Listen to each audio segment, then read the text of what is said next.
ça doit être l'exercice de ta volonté.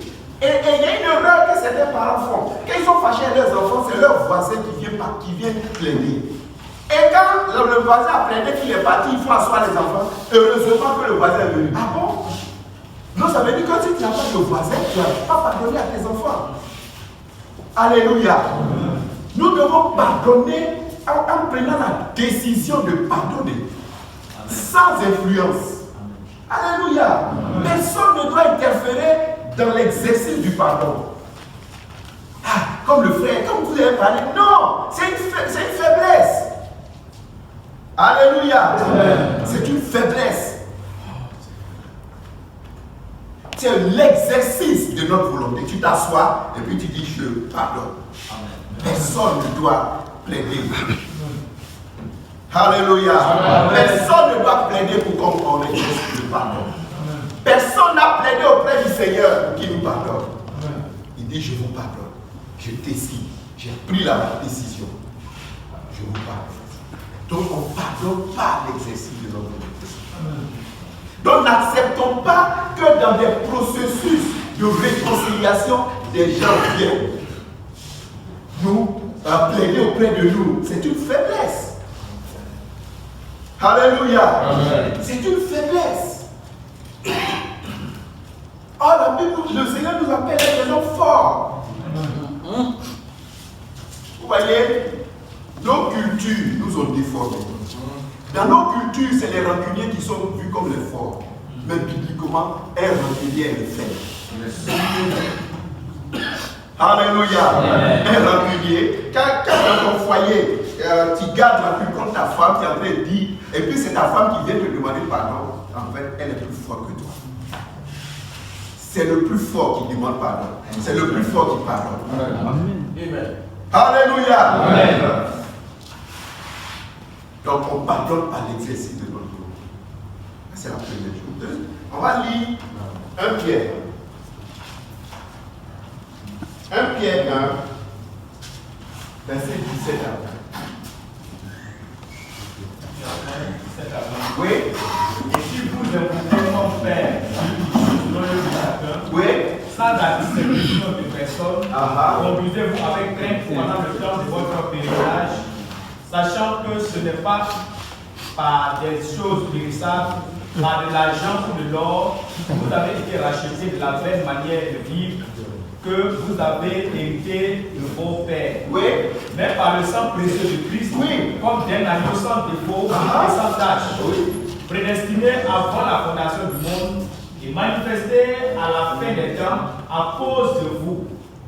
Qui, maintenant, soyez. Qui par lui, croyez en Dieu, lequel l'a ressuscité des morts, il lui a donné la gloire, en sorte que votre foi et votre espérance reposent sur Dieu. Alléluia. Il dit quelque chose qui est fondamental.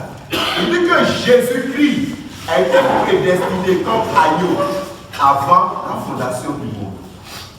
Ça veut dire quoi? Ça veut dire que Dieu a crucifié Jésus-Christ avant la fondation du monde. Or, c'est la crucifixion du Seigneur qui nous fait accéder au pardon. Ça veut dire que Dieu nous a pardonné avant la fondation du monde. Alléluia. Amen. Dieu nous a pardonné avant qu'on le naisse. Alléluia. Ça veut dire qu'on pardonne par anticipation. Quand tu décides de te marier, le message que tu donnes, ça veut dire que je pardonne à mon épouse tout ce qu'elle va me faire. C'est ce que ça veut dire. Quand tu décides de faire des enfants, tu es en train de dire je décide de pardonner à mes enfants tout ce qu'ils vont me faire. Alléluia. C'est le message qu'on donne. Donc, nous on pardonne avant d'agir. On pardonne avant que les actes ne se posent.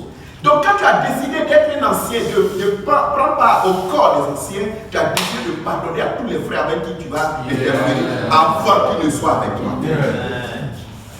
Alléluia. Nous pardonnons par anticipation. On ne pardonne pas dans les faits. Si on attend les faits, on ne pourra pas pardonner. On pardonne avant que les faits ne se produisent. Alléluia. On pardonne avant que les faits ne se produisent. Dieu nous a pardonné avant qu'on nous pêche. Amen. Amen. Donc un chrétien pardonne par anticipation. Amen. Chaque pas qu'on veut poser signifie quelque chose. Alléluia. Amen. Quand tu n'as pas envie de pardonner, tu restes célibataire. C'est tout. C'est tout. Quand tu ne peux pas pardonner à tes enfants, tu ne fais pas d'enfants. C'est tout. C'est pourquoi un chrétien ne doit pas régner ses enfants. C'est une erreur. Oui, c'est une grosse erreur. C'est une grosse erreur. Un chrétien ne peut pas régner ses enfants. C'est une faiblesse. Amen. Alléluia. Amen. Alléluia. Amen. Donc nous parlons par anticipation, avant que le fait ne se produise. Amen. On doit être préparé à cela. Amen. Si tu n'es pas préparé à pardonner, tu ne vas pas pardonner. Amen. Si tu ne sais pas que c'est que le pas que tu es en train de poser aujourd'hui, là, signifie que tu dois pardonner, tu ne vas pas le faire. Tu vas attendre que les gens viennent te négocier avec toi. Alléluia. Amen. Nous, on est appelés à être forts. On est un modèle. Amen. On doit donner l'exemple. Alléluia. Amen. Notre prédication, quand Paul dit que ma prédication ne repose pas sur des discours persuasifs, et même une démonstration de puissance, frère, la vie de Jésus-Christ est une démonstration de puissance. Amen. Quand il dit démonstration de puissance, ça ne veut pas dire on guérit, ça veut dire ça, mais ça ne veut pas dire ça seulement. Il est impossible de vivre la vie de Jésus-Christ sans la puissance du Saint-Esprit. Alléluia. Amen. Il est impossible de vivre une vie de pardon sans le baptême dans le Saint-Esprit. Le baptême dans le Saint-Esprit, c'est la capacité que Dieu donne aux hommes, une capacité surnaturelle que Dieu donne aux hommes pour vivre sa vie. C'est ça le baptême dans le Saint-Esprit. C'est ça qui est le baptême dans le Saint-Esprit. La capacitation surnaturelle. Amen. Il est impossible de présenter une joue quand on a tapé l'autre joue. C'est impossible. Naturellement, c'est impossible. Alléluia. Amen. C'est impossible de ne pas parler à un chauffeur de Baka qui vous a laissé à l'arrêt plus loin que vous. Vous voulez descendre. C'est impossible de ne pas parler. Naturellement. Mais ce n'est pas le Saint-Esprit.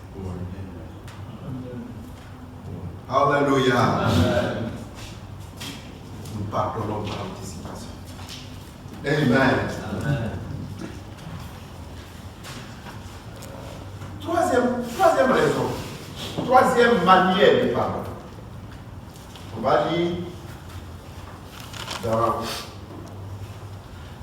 va lire Éphésiens. Éphésiens 4. Verset 26. Il dit, si vous vous mettez en colère, ne péchez point. 4, 26. Que le soleil ne se couche pas sur votre colère et ne donnez pas accès au diable. Alléluia. La compréhension primaire qu'on peut avoir, c'est que quand tu te mets en colère, tu attends jusqu'à 18h30. Au moment où le soleil va se coucher, mais on comprend que ce n'est pas exact. Alléluia. Alléluia. Qu'est-ce que ça signifie? Quel est ce soleil? Quand on lit Psaume 84, verset 12, il dit que l'Éternel est un soleil. Donc c'est l'Éternel qui est le soleil. Psaume 84. Psaume 84, verset 12, c'est ça, verset 12. Il dit que l'Éternel est un soleil. Donc quand il dit que quand tu te mets, si tu te mets en colère, ça veut dire qu'on t'a offensé. Alléluia. Et ce que je voulais dire peut-être avant de continuer, c'est que le message du pardon a deux versants. Il a deux versants. Il a le versant de l'offensé Et puis il a le versant de l'offenseur. Le versant qu'on est en train de traiter, c'est l'offensé. Alléluia.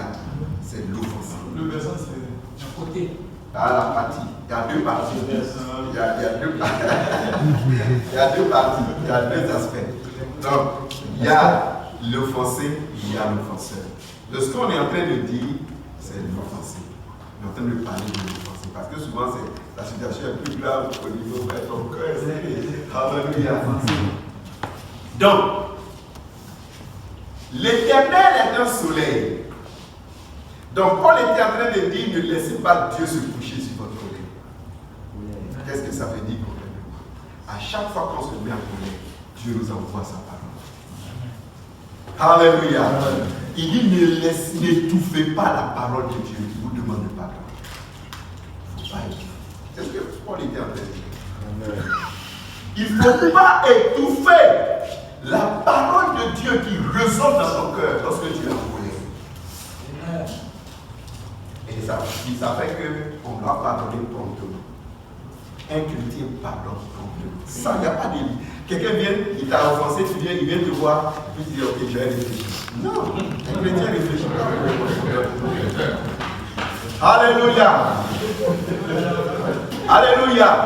On pardonne promptement.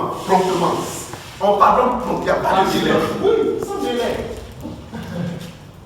Alléluia. Et une chose que je veux dire, que Marc 11 nous a dit, c'est que pour pardonner, on n'a pas, la repentance n'est pas la condition du pardon. Alléluia. Pour pardonner à quelqu'un, tu n'as pas besoin qu'il se repente. Non. Même s'il ne le connaît pas, tu as le devoir de pardonner. Il dit, lorsque tu es debout faisant ta prière et que tu te souviens que tu as quelque chose contre quelqu'un, il dit quoi? Pardon. Il n'a pas dit attends, il demande lui de venir te demander pardon. La repentance n'est pas la condition pour donner le pardon. Dieu n'a pas attendu qu'on se repente pour nous pardonner. Amen. La repentance permet plutôt à l'offenseur de recevoir le pardon. Ça veut dire quoi? Il y a eu une brouille entre toi et ton frère. Puis vous êtes séparés. Comme on dit souvent que les poissons. Chacun est parti de son côté. Et lui, il sait que c'est lui qui t'a offensé. Et il se souvient que tu es parti avec colère. Mais quand toi tu es arrivé à la maison, par l'exercice de ta volonté, il dit je pardonne. Dans son cœur libéré. Mais lui, il ne sait pas. Il ne sait pas. Donc quand il te voit, il passe à côté. Parce que pour lui, tu es toujours fâché. Tu ne lui as pas encore pardonné, mais toi tu as déjà exercé ta volonté. Mais quand est-ce qu'il va se rendre compte? Le jour où il va venir à tes pieds, il dit, ah, la dernière fois. Et puis tu as dit non, mais en fait je t'ai pardonné. Donc c'est la repentance permet à l'offenseur de recevoir. Mais ce n'est pas la condition pour pardonner. Amen. La repentance n'est pas la condition pour pardonner. Donc quand ton épouse t'a fait quelque chose, tu n'as pas besoin qu'elle se mette à genoux pour que tu lui pardonnes. Tu as l'obligation de lui pardonner promptement. Sinon tu lui donnes accès à lui. Alléluia. Amen. Alléluia. Amen. Et c'est ce que Caïn n'a pas fait, il a tué son frère. Quand Caïn s'est fâché, Dieu lui a parlé. Dieu lui a dit, Caïn, il ne faut pas faire ça. Il faut te ressaisir. Mais Caïn a laissé le soleil se coucher sur sa colère. Et la suite a été qu'il a tué son frère. Alléluia. Amen. C'est pourquoi nous devons pardonner promptement, sans délai. Il n'y a pas de délai. On ne peut pas fixer des délais. Viens dans 2 mois, on va voir. Alors je vais voir, quand je vais le réveiller, est-ce que tu sais ce qui va se passer dans ton sommeil? Ça peut être trop mal.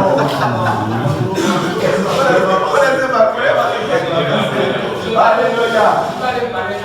Je vais demander, alléluia. On n'a pas besoin de conseil pour parler. Le conseil, c'est notre volonté. C'est notre volonté qui doit nous donner un conseil pour dire pardon. Ce n'est pas quelqu'un d'extérieur. Parce que si demain, celui qui t'a pardonné, il n'est plus là, tu fais quoi? Tu fais quoi? Tu ne vivras pas une vie de pardon. Oh, c'est une obligation pour un chrétien et encore plus pour un conducteur. de vivre une vie de pardon. Alléluia. Le Seigneur dit que si on ne pardonne pas, on ne sera pas pardonné. Ça veut dire que si on ne vit pas une vie de pardon, on ne va pas bénéficier de toutes les provisions que tu as pourvues pour nous. Alléluia. Amen. C'est une condition. C'est une obligation. C'est une nécessité. Alléluia. Amen. Lisons Luc 17.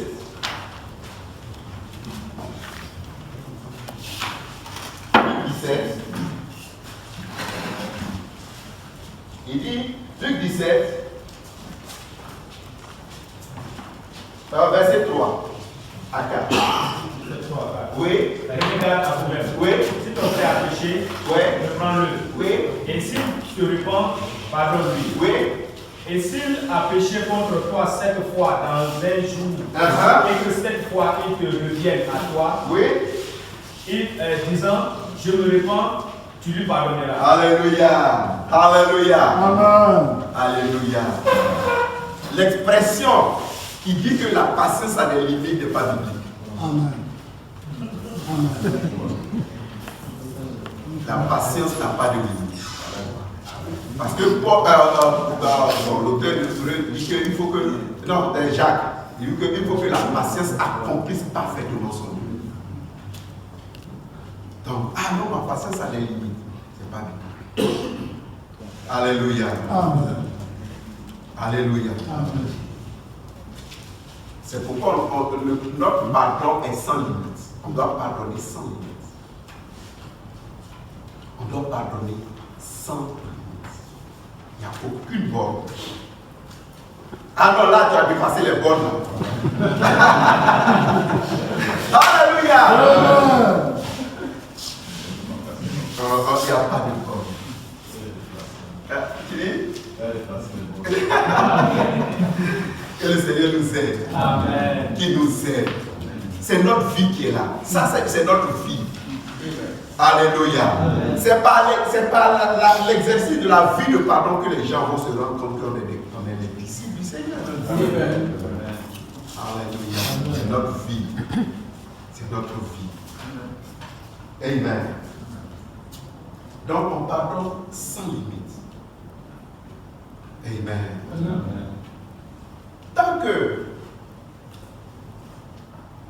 il y a erreur, il y a offense. Alléluia. Que le Seigneur nous donne son cœur. Alléluia. Que le Seigneur nous donne son cœur. Amen. On a besoin du cœur du Seigneur pour vivre une vie de pardon. Alléluia. Le Seigneur nous donne son cœur. Alléluia. Amen. Donc on pardonne sans limite. Il n'y a pas de limite dans le pardon. Donc, on va poursuivre. Donc, je vais tout faire pour rester dans le temps. Donc, on a déjà vu 3 raisons pour lesquelles on pardonne. Alors, comment on pardonne? Comme la démarche. Volonté, anticipation, puis sans limite. Alors, promptement, puis sans limite. Là, on pardonne promptement et sans limite. Amen. On va voir l'avant-dernier point de comment on pardonne. Lisons Psaume 130, verset 3 à 4.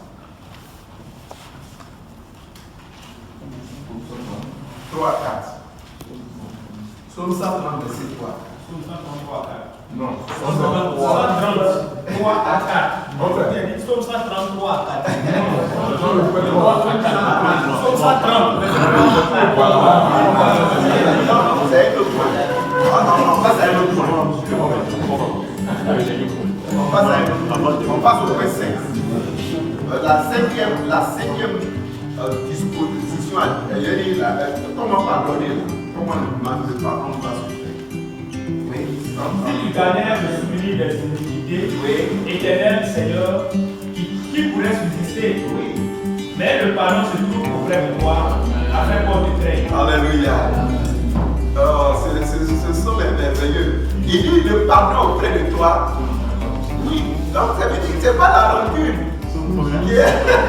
La chez nous, c'est